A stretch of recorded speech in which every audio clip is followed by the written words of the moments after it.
It's the Georgia Peach, Ty Cobb. Ty Cobb crashed the big leagues in 1905, and baseball was never the same again. Tyrus Raymond Cobb. Perhaps no name in baseball history strikes more controversy in the hearts of fans than that. The Georgia Peach. We all remember the spikes up slides, the fierce scowl, the blazing speed around the base paths, the dirty uniform of a man who played the game like his life depended on it, the 5'10" dynamo who accomplished more in his first decade than most players do in their entire careers. But as legend melds into myth over the years, we can lose sight of what he truly managed to accomplish during his playing days. The absolutely staggering raw numbers, including a .366 lifetime batting average, that still stands as the highest in MLB history, 4,189 career hits, and 12 batting titles. We may remember the controversies and the confrontations, but we find ourselves forgetting the great stories, like the time he stole home plate 54 times in his career, or how Cobb went from a raw-boned Georgia farm boy mourning his father's tragic death to perhaps the greatest hitter who ever lived. Well, now it's time to jog our memory, to appreciate the glory of baseball's Georgia Peach. Step right up to the plate with us, if you dare.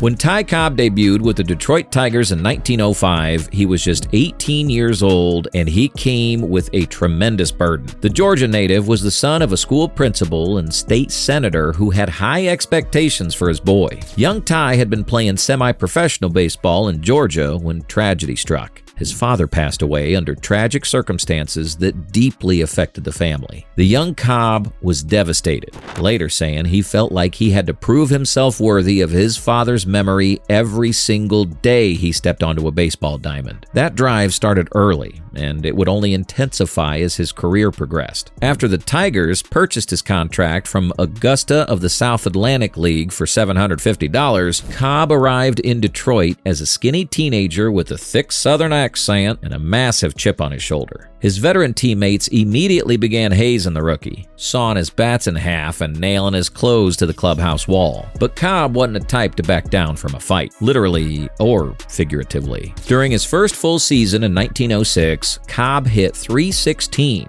and showed flashes of the brilliance to come. But it was his base running that truly set him apart from other players. The young Georgian didn't just steal bases. He terrorized opposing infielders with his aggressive sliding style, sharpening his spikes and coming in with a fury that left many players injured, and all of them intimidated. But his aggression wasn't limited to the base paths. During a game in 1907, Cobb got into an altercation with a black groundskeeper. When fans began heckling him about it, Cobb went into the stands and attacked a man who turned out to be missing 3 fingers on one hand. When other fans pointed this out to Cobb, his response was chilling. "I don't care if he has no hands." It was incidents like this that would define Cobb's reputation as much as his hitting prowess. Despite the controversies, or perhaps because of the fire that fueled him, Cobb's performance on the field was nothing short of spectacular. In 1907, at just 20 years old, he won his first batting title with a .350 average and led the Tigers to their first American League pennant. He followed that up by winning the Triple Crown in 1909, hitting .377 with 9 home runs and 107 RBIs. Though even this achievement couldn't escape controversy, as questions arose about whether some of his hits in the final games were legitimate. The man who would retire as baseball's all-time hit leader was just getting started. From 1907 to 1919, Cobb won an incredible 11 batting titles in just 13 seasons, with his final batting crown coming in 1918. An absolutely mind-boggling level of consistency. But it wasn't just his hitting that made him great. Cobb was perhaps the smartest base runner who ever lived. He studied opposing catchers' habits, memorizing their throwing motions and timing his steals perfectly. He would take enormous leads, daring pitchers to pick him off, then steal second, third, and sometimes home all in the same inning. His 892 career stolen bases stood as the record for nearly 50 years. But more impressive was his success rate. He was thrown off far less often than most speedsters because he picked his spots so carefully.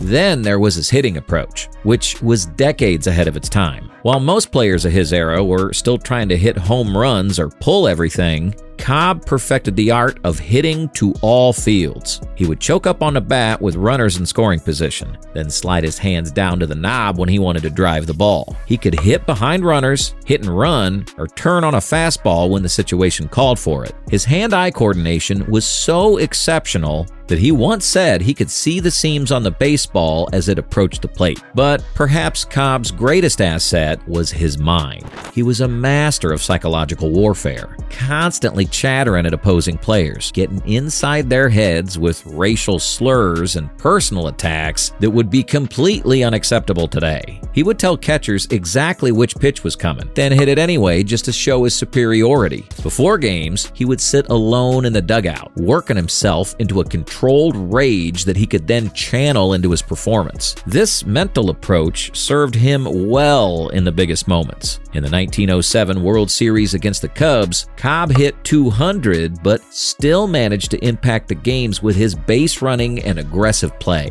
The Tigers lost, but Cobb's reputation as a clutch performer was established. He would lead Detroit to 3 straight pennants from 1907 to 1909, though they lost all 3 World Series. As Cobb entered his prime in the 1910s, his numbers became almost cartoonish. In 1911, he hit .420, a mark that's been threatened only a handful of times since. He stole 83 bases that year while also driving in 127 runs, a combination of speed and power that was virtually unheard of. The next season, he hit .410 and won another batting title, then followed that with a .390 season in 1913. By this point, Cobb had become the face of baseball, the sport's first true superstar. His salary reflected this status. He was making $20,000 a year when most players earned a fraction of that. But with fame came even more scrutiny of his volatile personality. Stories circulated of fights with teammates, opponents, and fans. Some were exaggerated, but many were true.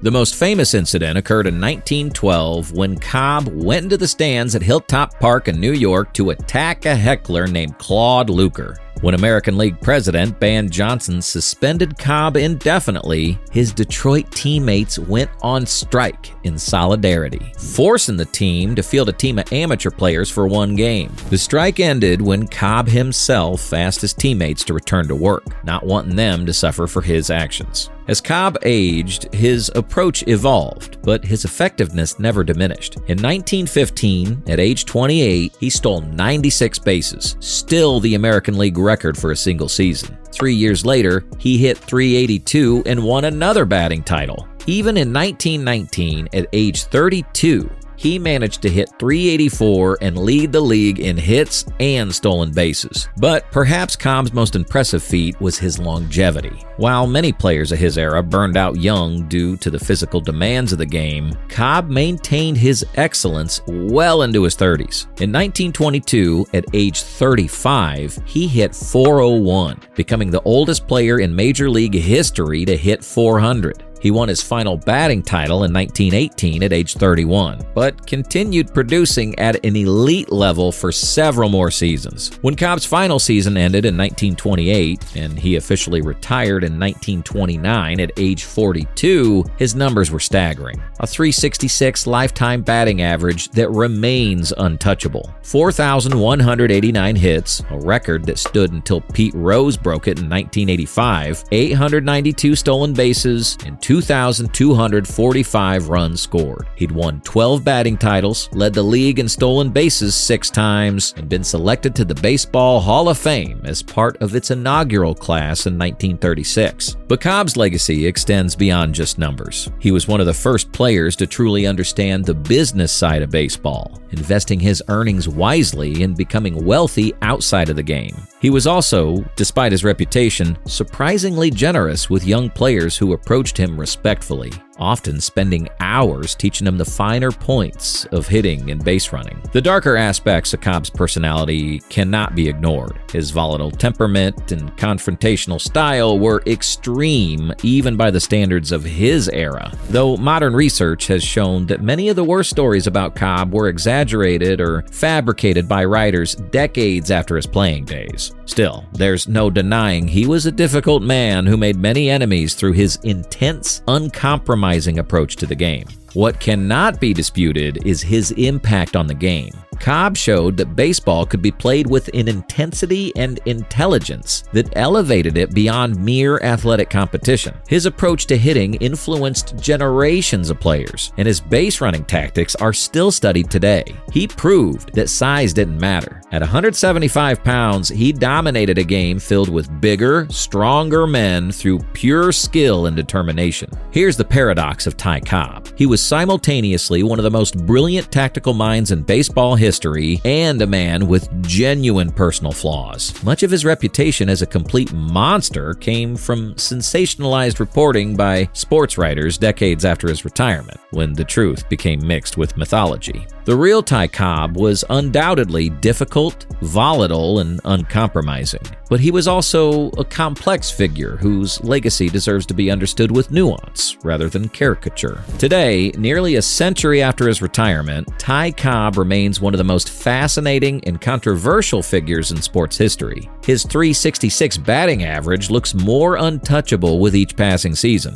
especially in an era where a .320 hitter is considered elite. His combination of hitting ability, speed, baseball intelligence, and sheer competitive fire may never be matched again. The game has evolved tremendously since Cobb's era. Players are bigger, stronger, and more athletic than ever before. But few, if any, have combined technical skill with pure mental toughness the way Cobb did. Modern metrics have actually enhanced Cobb's reputation in many ways. Advanced statistics show that his value went far beyond traditional numbers. His ability to get on base, advance runners, and impact games through situational hitting was even more valuable than people realized at the time. His career OPS plus of 168 means he was 68% better than the average hitter of his era, a mark that places him among the greatest offensive players of all time. Love him or hate him, there's never been another player quite like the Georgia Peach. He was a man of contradictions, brilliant and volatile, generous and cruel, ahead of his time, and yet very much a product of it. But above all, he was a competitor whose intensity and skill level set a standard that players still chase today. So, when will we see another player hit 400 at age 35, or steal home plate 54 times, or win 12 batting titles while playing with the fury of a man possessed? All these reasons are why we here believe we can confidently say there'll never be another Ty Cobb. Thanks for watching. Leave a like if you enjoyed this video and comment to let us know who you want to hear about next. Subscribe for more legendary baseball stories every week. This is Inside Baseball, where we bring you the best of the game.